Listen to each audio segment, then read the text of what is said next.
नमस्कार किसान भाइयों, आप सभी लोगों का हमारे चैनल इंडियन किसान चैनल में स्वागत है। किसान भाइयों, आज की वीडियो में हम बात करने वाले कि धान की फसल जो हमारी 25 से 40 दिन की होती है, तब उस समय पर ऐसे कौन से कृषि कार्य करना चाहिए जिससे हम अपनी धान की फसल से बेहद अच्छा रिकॉर्ड पैदावार ले सकें।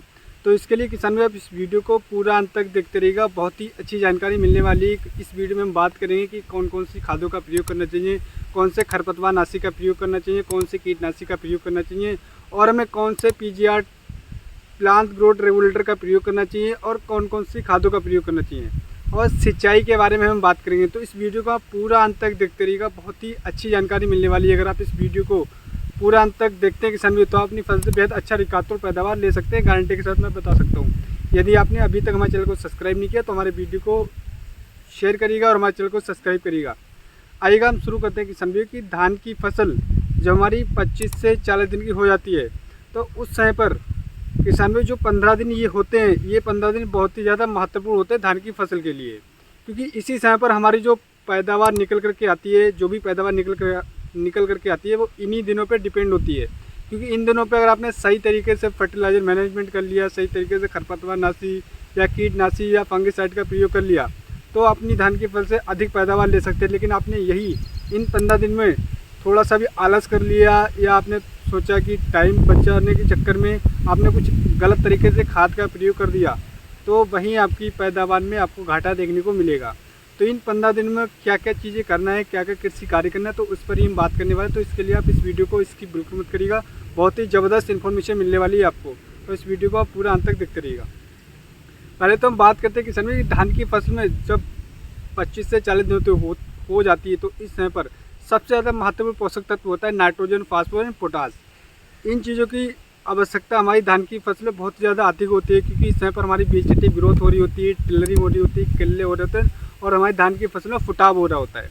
तो इनमें से नाइट्रोजन, फास्फोरस, पोटास, इन तीनों में से कोई भी खाद की कमी रह जाती है हमारी धान की फसल में, तो हमारी धान की फसल में पैदावार कहीं ना कहीं कम निकल करके आता है। तो सबसे पहले ध्यान देना है किसान भाई आपको नाइट्रोजन पर, क्योंकि काफ़ी हमारे किसान भाई को पता है कि नाइट्रोजन इस समय पर बहुत ही ज़्यादा अति आवश्यक हमारी धान की फसल के लिए हो जाता है पोषक तत्व।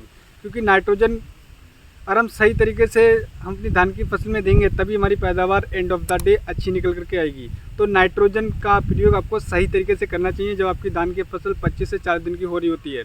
इसके लिए मैंने वीडियो बनाई है, आपको लिंक डिस्क्रिप्शन में मिल जाएगी। यूरिया का हमें कितना प्रयोग करना चाहिए और कितनी बार करना चाहिए, इसके लिए आप उस वीडियो को पूरा देखिएगा, आपको बहुत ही अच्छी जानकारी मिलेगी। सही प्रयोग नाइट्रोजन का यानी कि यूरिया खाद का उसमें बताया गया है, तो आप उस वीडियो को जरूर देखिएगा। और बात कर लेते हैं किसान भाई दूसरा की फास्फोरस एंड पोटास। तो उसके लिए जो हमारी धान की फसल 25 से 40 दिन की होती है किसान भाई, तो उस समय पर आपको एक स्प्रे अवश्य करना है। आप उसमें बिल्कुल भी ढील ना करें, उसमें बिल्कुल भी आलस ना करें। आप आलस करेंगे तो आपकी फसल में पैदावार अच्छी नहीं आएगी।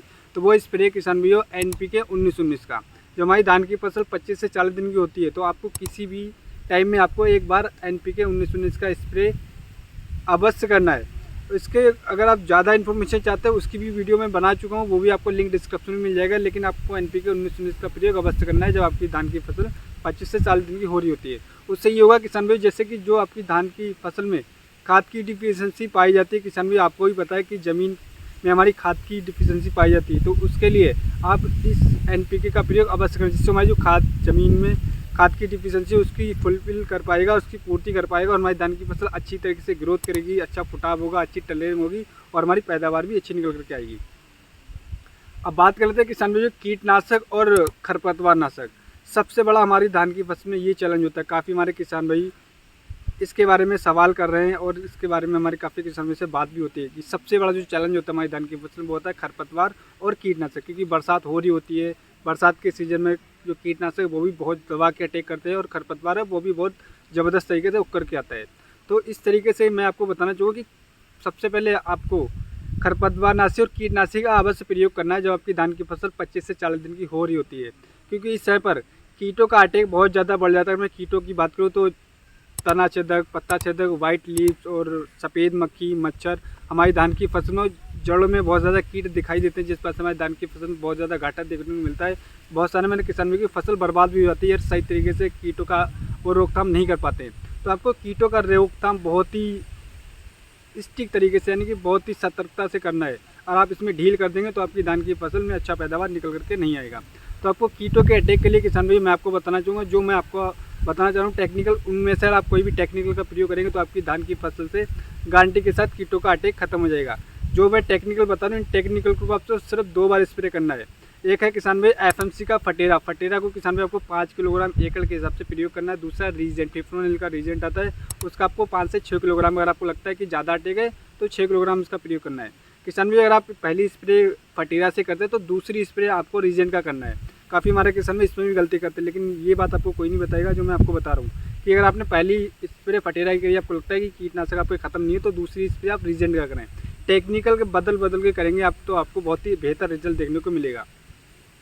और उसके बाद अब हम बात कर लेते हैं किसान भाइयों खरपतवार नाशी की। तो खरपतवार नाशी के लिए किसान भाइयों आप नॉमिनी गोल्ड का प्रयोग कर सकते हैं। एक आता है सल्फिरोन, जो कि सनराइज नाम से आता है, उसका प्रयोग कर सकते हैं। जो आपके धान की फसल में आप ट्राई करें कि अगर मैनुअली निकाल सके तो ज़्यादा बेहतर है। आप मैनुअली नहीं निकाल सकते हैं तो आप नॉमिनी गोल्ड का प्रयोग कर सकते हैं। इसके लिए मैंने वीडियो बनाई कि खरपतवार नाशी का बेहतर इलाज कौन सा है, तो बेहतर दवा, सबसे अच्छी दवा कौन सी, तो उसका लिंक आपको डिस्क्रिप्शन में मिल जाएगा। तो उस वीडियो को देख लीजिए, उसमें आपको संपूर्ण जानकारी मिलेगी खरपतवार नाशी, जिससे आप मोटा घास को आसानी से जड़ से खत्म कर सकते हैं। अब बात कर लेते हैं किसान भाइयों, काफ़ी हमारे किसान भाई कहते हैं कि किसी पीजीआर टॉनिक का प्रयोग करना चाहिए, नहीं करना चाहिए।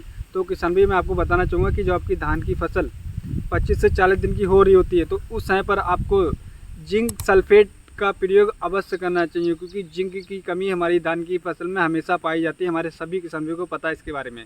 जिंक की कमी से हमारी जो खैरा रोग सबसे ज़्यादा लगता है, धान हमारा पीला पड़ता है, उसकी बढ़वार रुक जाती है। तो जिंक की कमी से हमारी धान की फसल में काफ़ी ज़्यादा हानि देखने को मिलती है, बहुत सारे हमारे किसान भाई को पता है।